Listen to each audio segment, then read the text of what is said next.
Time for another edition of Appitude. I'm John Appicello, sports director at WSLS 10 with some sports commentary. And the topic this week, the court storm situation, which certainly has arisen and become a big topic in college basketball. But it's really just a question of player safety now, isn't it? And that unspoken barrier between the players and the fans. For the longest time, at least when I was growing up, this was a courtesy and respect thing.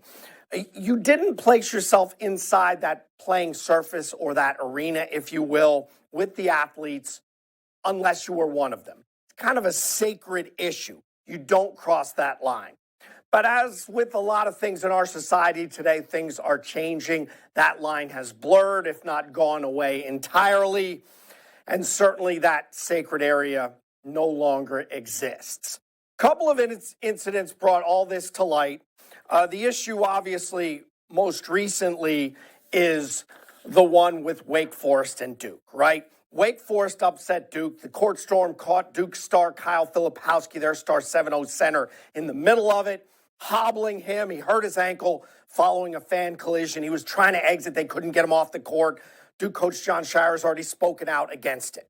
Earlier this year, you're looking at the women's basketball phenom Caitlin Clark caught up in that court storm in Nebraska after the Huskers upset the Hawkeyes, putting her in significant danger. Fans were pinballing off her while she was trying to clear the court. Which brings me to this point. The Big Ten and the ACC are the only two of the 6 major basketball conferences to not automatically fine the home team for these court storms. Again, the ACC and the Big Ten, no fines. Everybody else, fines. Would they still happen? Probably not so much. Here's why. It costs schools $100,000 in the SEC if they storm the court. So I ask you, we're going to the almighty dollar here. Would schools rather spend an extra couple of $1,000s during these big games and pay for a fleet of security to keep people off the court as opposed to $100,000 a pop every time it happens? I think you already know the answer, but let's play along. Because if you did that for every game on your entire home schedule, it might add up to more than $100,000, right? Well, you could certainly pick and choose. This is common sense. A rivalry game, sure. Extra security. Ranked teams coming in. No surprise. Extra security. Spend the money. Most importantly, have a plan in place to surround the visiting team and get them quickly to the locker room just in case fans beat your security, which could still possibly happen, right? This isn't brain surgery. Get a bunch of basketball teams aren't huge.